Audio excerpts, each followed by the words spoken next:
Morning, this is Kamera again. We're on day number 156, Job chapter 14 through 16. So, as you guys know, Job is suffering.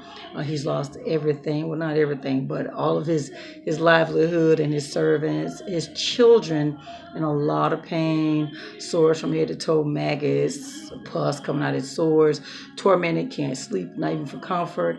And also, his friends are talking to his ear, constantly accusing him of being a sinner. But we already know Job's backstory. He is a blameless man who hated evil, and Satan is basically trying to get him to turn against God. And so Job had those three friends that are talking in his ear. Zophar is the last person who spoke to Job. And he's already said what he had said to Zophar. Now he's talking to God, and he's like, Lord, life is short. Humanity is frail. You know the length of days that you assign to each one of our lives, the months, not even a minute is given. Our life is like a shadow that disappears. And, he's asked to leave us alone because you got to understand, Job, who wouldn't be upset if they were in a lot of pain? Pain does not feel good. So it's not like he's kind of upset with God. He said, just leave us alone. Why don't you just find a grave to bury me until your anger goes away? Poor guy. He's not sinning against God. He's just upset. And he's right to if you're angry with God, take it to God. At least when you take it to God, he's going to reply to you. And yeah, I've even discovered that a couple of times. I got upset with God and I talked to him about the situation. The thing is, by the time I was done talking to him, he already got me praising him. Anyway, so now Eliphaz is talking to him again now, and Eliphaz is like, it's like a windbag. I mean, come on, really? It's like a windbag. Your sins are telling your mouth what to say. Your own mouth condemns you, not I, that type of thing. And he's talking about what happens to wicked people. They writhe in pain. They conceive trouble. They give birth to evil. He says a few things about wicked people. I just thought I'd point out a few things like that because he's really basically accusing Job of being wicked. You're a sinner. Bad stuff happened to sinners. And so if you read what Eliphaz is saying, take Job out of it. A lot of us will agree with what Eliphaz is saying. But because he's talking about Job and we know Job's bad story, we totally don't like Eliphaz. And so Job is again defending himself. Job is like, I heard all of this before. He says, you guys are miserable comforters. Stop blowing hot air, he tells them.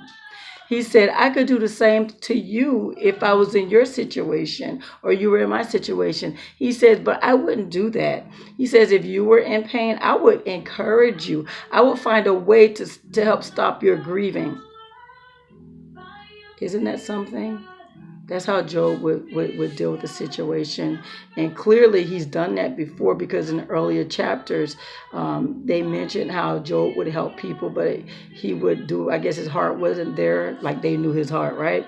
So Job would be that person who would encourage a person and comfort them while they're going through, trying to make their lives a little bit easier as they go through this suffering. And so Job again is feeling bad and he talks to God. Again, he'll talk to them and then he'll throw up his little voice to God and say, but then at this point he says, God hates me and angrily tears me apart. People are jeering at me and laughing at me. So we also see here that other people are tormenting Job as well. Every now and then you'll see some of the things that Job is going through. And another thing is people are jeering at him and laughing at him. He says, God has handed me over to sinners. And he took me by the neck and broke me in pieces, he says. Made me their target or his target. Arrows pierced me. Yeah. And no mercy. So Job is like, I need someone to mediate between God and me. I mean, think about it. If God is the creator of your life, God is in control of your life. God is the one who allows you to breathe. He is the one who grants you favor where you have strength and where you can eat. Whether it's by your own strength you eat or it's given to you, He makes sure you are taken care of, or shelter. He makes sure you're taken care of. So when things happen to you that is beyond your control, definitely you're going to look at God and say, what's up? You hate me. So Job was like, you hate me, God. If you allow all this bad stuff to happen to me, you hate me. He says, I'm innocent, I'm pure, I'm blameless. And, I don't understand, basically. Why don't you just kill me and end my suffering? That's where Job is. So, guys, we can only imagine what Job is going through. And though we've lost some things, or we may have lost some peoples, we still only experience a fraction of what Job has experienced. But imagine those troubles that we've gone through. That's even like 100,000 times worse, even 100,000 times, but even worse if possible, right? And he's still holding on to his integrity.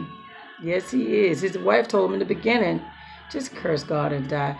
It sounds like he's just like, Lord, just take me away. Just take me away. He's not even trying to kill himself. He's just saying, Lord, you take me away. But he's enduring, even though he's getting a lot of negativity from his friends. No comfort. Satan all in his ear through his friends. Other people laughing at him and poking at him. But yeah, guys, that's day number 156. Job 14 through 16. I say take the time and read it. Ask God to help you to understand. Ask Him to show you yourselves through His Word as well, as He shows Himself through the Word. Because right now, I don't think too many people are happy with God at this point by what Job is going through, because we know the backstory. But anyway, again, day number 156, Job chapter 14 through 16. You have a God-filled blessed day.